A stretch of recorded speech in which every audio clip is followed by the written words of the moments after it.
প্রশাসনিক সহায়তায় সেইখানেই বোমা হামলা করা হয়েছে। সোমবার 6 জুলাই 2026 ঘড়ির কাঁটায় তখন ঠিক রাত 9:45।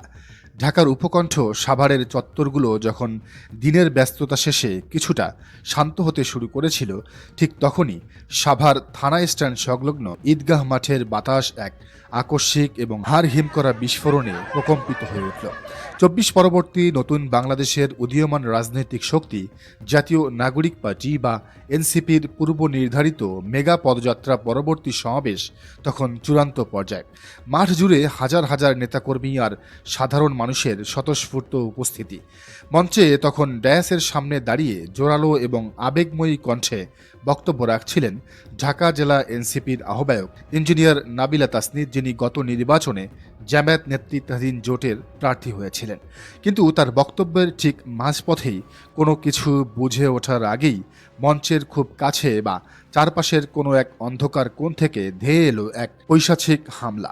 একটি বিকট বোমা বা ককটেল বিস্ফোরণের প্রচণ্ড শব্দে মুহূর্তে স্তব্ধ হয়ে গেল সাভারের ঐতিহাসিক ঈদগাহ মাঠ। বিস্ফোরণের তীব্র ধোঁয়ায় যখন চারপাশ অন্ধকার হয়ে উঠছিল, তখন সাউথ ব্লক থেকে শুরু করে ঢাকার অলিন্দে সবার স্পিকারে এই ব্রেকিং নিউজটি আছড়ে পড়ার সাথে সাথে কাঁপন ধরেছে দেশের রাজনৈতিক অলিন্দে। এই হামলার গুরুত্ব এবং তীব্রতা অনুধাবন করতে হলে আমাদের একটু চোখ রাখতে হবে সেই সময়কার সমাবেশ মঞ্চের হাই প্রোফাইল প্রোটোকলের দিকে। এটি কোনো সাধারণ স্থানীয় সমাবেশ ছিল না। ইঞ্জিনিয়ার নাবিলা তাসনিদ যখন বক্তব্য দিচ্ছিলেন, তখন তার ঠিক পেছনে মঞ্চে উপবিষ্ট ছিলেন এনসিপির মূল চালিকা শক্তি, দলের আহ্বায়ক এবং 24-এর বিপ্লবের অন্যতম আইকন, বর্তমান বিরোধী দলীয় চিফ হুইপ নাহিদ ইসলাম। তার ঠিক পাশেই ছিলেন দলের সংসদ সদস্য এবং সদস্য সচিব আখতার হোসেন এবং এনসিপির উত্তরাঞ্চলীয় মুখ্য সংগঠক ও তুখোর বক্তা শারজিস আলম সহ জাতীয় পর্যায়ের শীর্ষ নেতৃবৃন্দ। ভাবুন একবার, 24-এর গণ অভ্যুত্থানের পর নতুন বাংলাদেশ বিনির্মাণের যে তরুণ এবং অদম্য নেতৃত্ব আজ আইনসভার ভেতরে ও বাইরে দেশের নীতি নির্ধারণ করছে, তাদের সবাইকে একসাথে একই মঞ্চে পেয়ে এক সুদূর প্রসারী এবং মারাত্মক নাশকতার ব্লুপ্রিন্ট সাজানো হয়েছিল এই সাভারের মাটিতে। গোয়েন্দা ও সিকিউরিটি বিশেষজ্ঞদের প্রাথমিক ময়নাতদন্ত অনুযায়ী এই হামলা কেবল কোনো কাকতালীয় ঘটনা বা ভয় দেখানোর সস্তা রাজনৈতিক স্ট্যান্ড ছিল না, বরং এটি ছিল এনসিপির শীর্ষ নেতৃত্বকে এক লহমায় স্তব্ধ করে দিয়ে পুরো রাষ্ট্রকে এক নজিরবিহীন অস্থিতিশীলতার অন্ধকারে ঠেলে দেওয়ার এক সুপরিকল্পিত মনস্তাত্ত্বিক ও সামরিক হামলা। হামলার ঠিক পরপরই ঘটনাস্থল থেকে এনসিপির কেন্দ্রীয় সমন্বয়ক এবং সদস্য ইয়াসির আরাফাত গণমাধ্যমকে নিশ্চিত করেছেন যে বিস্ফোরণের তীব্রতায় সমাবেশ স্থলে চরম আতঙ্ক ছড়িয়ে পড়ে এবং বেশ কয়েকজন নেতাকর্মী ও সাধারণ মানুষ আহত হয়েছেন। তবে অলৌকিকভাবে মঞ্চে থাকা নাহিদ ইসলাম, শারজিস আলম এবং আখতার হোসেন সহ শীর্ষ নেতারা নিরাপদে রয়েছেন। কিন্তু প্রশ্ন হচ্ছে, কারা এই রক্তক্ষয়ী হামলার নেপথ্যের কারিগর? কার এত বড় ধৃষ্টতা যে 24-এর বিপ্লবের মূল নায়কদের উপর প্রকাশ্য জনসভায় বোমার আঘাত হানে?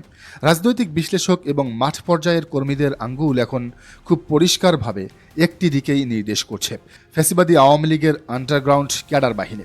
গত 5ই আগস্ট গণ অভ্যুত্থানের মুখে স্বৈরাচারের পতনের পর আওয়ামী লীগের শীর্ষ নেতৃত্ব দেশ ছেড়ে পালালেও তাদের তৈরি করা অপরাধের সিন্ডিকেট, অবৈধ অস্ত্রের মজুত এবং স্লিপার সেল বা গোপন সন্ত্রাসী বাহিনীগুলো দেশের ভেতরে এখনও কতটা সক্রিয়, এই হামলা তারই এক জীবন্ত এবং নির্মম প্রমাণ। খোদ দলের ভেতর এবং গোয়েন্দা মহলের জোরালো ধারণা, সম্প্রতি স্বরাষ্ট্রমন্ত্রী সালাউদ্দিন আহমেদের আওয়ামী লীগকে চিরতরে নিষিদ্ধ এবং বিচারের কাঠগড়ায় দাঁড় করানোর করা হুঙ্কারের পর থেকেই ভারতে অবস্থানরত আওয়ামী লীগ সিন্ডিকেটের মাঝে চরম হাহাকার এবং ক্ষোভের সৃষ্টি হয়েছিল।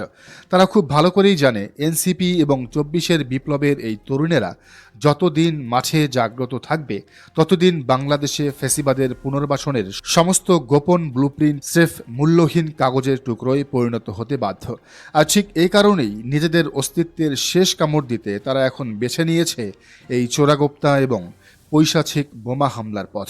সাভার থানা স্ট্যান্ড ঈদগাহ মাঠের এই বারুদের গন্ধ কিন্তু 24-এর জেনারেশনকে দমাতে পারবে না, বরং এই হামলা নতুন বাংলাদেশের সুরক্ষার দেওয়ালকে আরও বেশি শক্তিশালী করার এক চূড়ান্ত বার্তা দিয়ে গেল।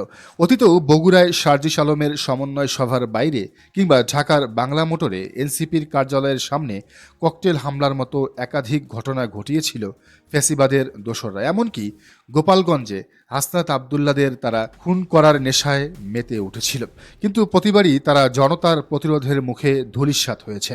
সাভারের এই বিস্ফোরণ আসলে কোনো সাধারণ রাজনৈতিক মারামারি নয়, এটি হলো একটি স্বাধীন এবং স্বকীয় রাষ্ট্রের সার্বভৌমত্ব বনাম ভিনদেশি মদতপুষ্ট অপশক্তির মধ্যকার এক অলিখিত মনস্তাত্ত্বিক যুদ্ধ।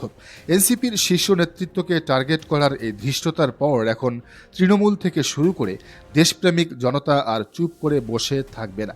ক্ষমতার এই রুদ্ধশ্বাস দাবার বোর্ডে সন্ত্রাসীদের এই কাপুরুষোচিত চালের জবাবে স্বরাষ্ট্র মন্ত্রণালয় এবং নতুন বাংলাদেশের জাগ্রত প্রশাসন ফ্যাসিবাদের অবশিষ্টাংশকে উপড়ে ফেলতে কোন কঠোর এবং জিরো টলারেন্স অ্যাকশন নেয়, এখন সেটাই দেখার বিষয়।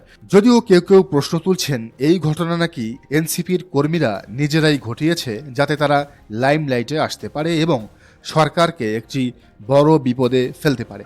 দর্শক, পুরো বিষয়টিকে আপনি কিভাবে দেখছেন জানার মন্তব্যের ঘরে। আর এই চ্যানেলে নতুন হলে অবশ্যই সাবস্ক্রাইব করুন এবং বেল আইকনটি বাজিয়ে রাখুন, যাতে পরবর্তী ভিডিওর নোটিফিকেশন আপনি পান।